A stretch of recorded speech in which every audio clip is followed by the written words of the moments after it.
Taus-pusong pasasalamat sa ating mga angels kay Teacher Nene, Cristiano Rabasero, Lenny Ragos, Dexter Ajares, Ami Ragos Ricon, Ronald Cumilla at kay Sir Ariel Uzurman Alvarez. Ayan, nakalikong po tayo ng 1,850 lahat, kasama na po yung kay Sir Dexter. Maraming salamat, angels! Sana po ay patuloy pa rin natin i-share ang kanyang video upang mas maraming makakita na nais tumulong sa kanya. Nakabili din po si Kuya Johnny ng ilang pirasong gamot, kape, ulam at bigas na pinagsaluhan ng mag-ama. Hirap si Kuya Johnny maglakad dahil po sa kanyang sugat sa paa at lumiliit na. Naapektuhan na din ang kanyang spinal cords base sa kanyang kwento. Nung mahulog po siya ay parang nadurog-durog daw po yung buto, kaya yung spinal cord niya ay naaapektuhan na. Kaya nahihirapan din po siya maglakad, kaya kailangan niya po ng saklay. Hindi pa siya noon makapagpa-opera dahil daw talaga sa kawalan. Kaya hanggang umabot sa ganitong punto. Kaya ganito po maglakad si Kuya Johnny.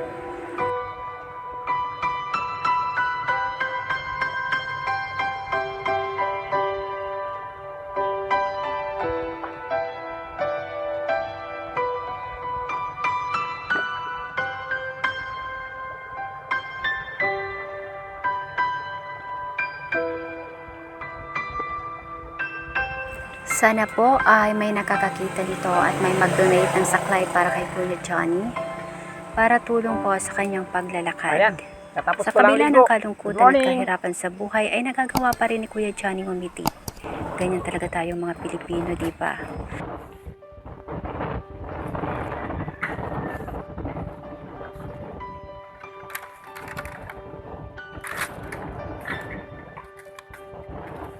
Pero ikaw? Ito ang trabaho namin dito sa Palawan. Buhay mananawali talaga kami. At ito nga ang sanhi ng pera pa ng buhay, panganap buhay.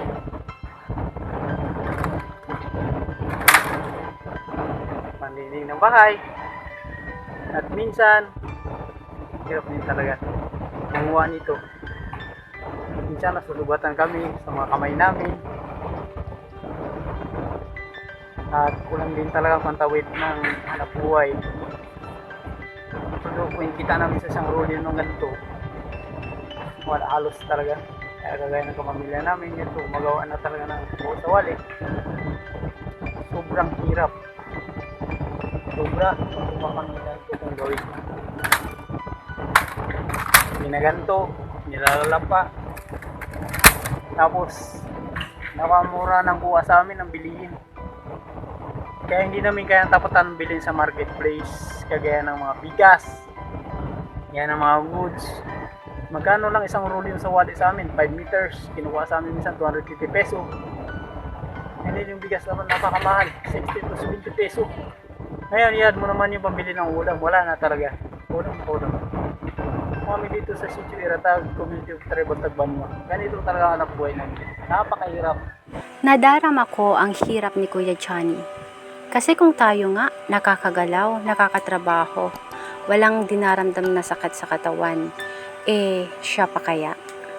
Sana po sa mga nakakanood nito, ako po ay humihiling ng taos-puso sa inyo na hinihingi ko po siya ng tulong at i-share nyo po ang video upang mas marami pong makakita na nais pong tumulong sa kanya.